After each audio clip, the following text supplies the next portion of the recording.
कि किसी योजना में हिंदू मुसलमान हुआ, घर मिलना है, गरीब को मिलना है, वो गरीब कोई भी हो सकता है।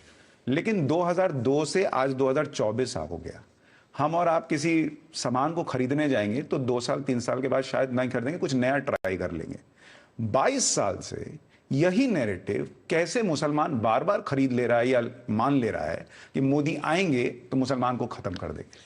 देखिए, मैं करीब 25 साल हो गए मुझे हेड ऑफ द गवर्नमेंट के नाते, और गुजरात में आपको मालूम होगा शायद 18वीं शताब्दी या 19वीं शताब्दी से रिकॉर्ड अवेलेबल है, दंगे गुजरात में होते थे। उसका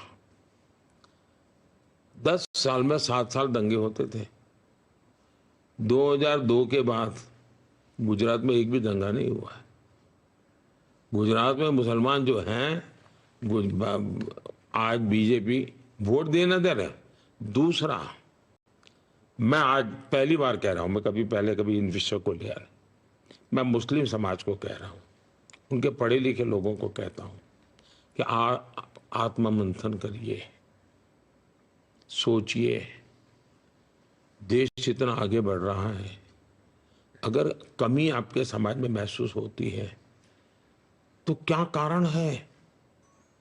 सरकार की व्यवस्थाओं का बेनिफिट कांग्रेस के जमाने में आपको क्यों नहीं मिला?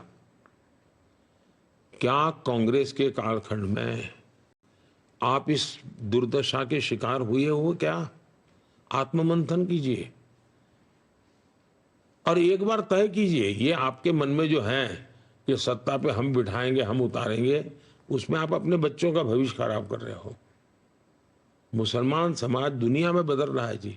आज मैं गल्फ के देशों में जाता हूँ, इतना सम्मान व्यक्तिगत रूप से मुझे मिलता है और भारत को भी मिलता है। उन सबको लगता है हमारे यहाँ विरोध हो रहा है।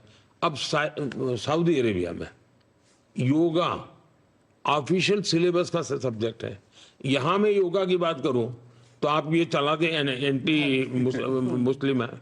मैं गल्फ के देशों में जाता हूँ, ये सारे अमीर लोग जो है हमारे साथ बैठते होंगे, लंच या डिनर में जरूर मुझे योगा के विषय में पूछते हैं कि मोदी जी इसका स्पेशल ऑफिशियल ट्रेनिंग लेना है तो क्या करना, कैसे करना। कोई कहते हैं मेरी पत्नी इंडिया जाती है योगा सीखने, साल में 1 महीना तो बोले वहीं रहती है। अमीर की पत्नियां कहती हैं जी, उनके परिवार जन आते हैं। अब यहां उसको उन्होंने हिंदू मुसलमान बना दिया, योगा को भी। अब ये जो कर रहे हैं, मैं मुसलमान समाज से आग्रहपूर्वक कहता हूं, कम से कम अपने बच्चों की जिंदगी को तो सोचो, अपना भविष्य तो सोचो।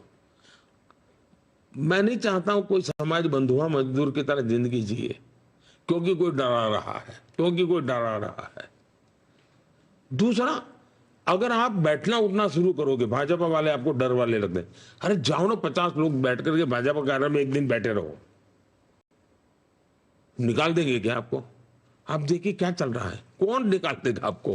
कब्जा करो ना जाके बीजेपी कार्यालय का, कौन रोकता है आपको?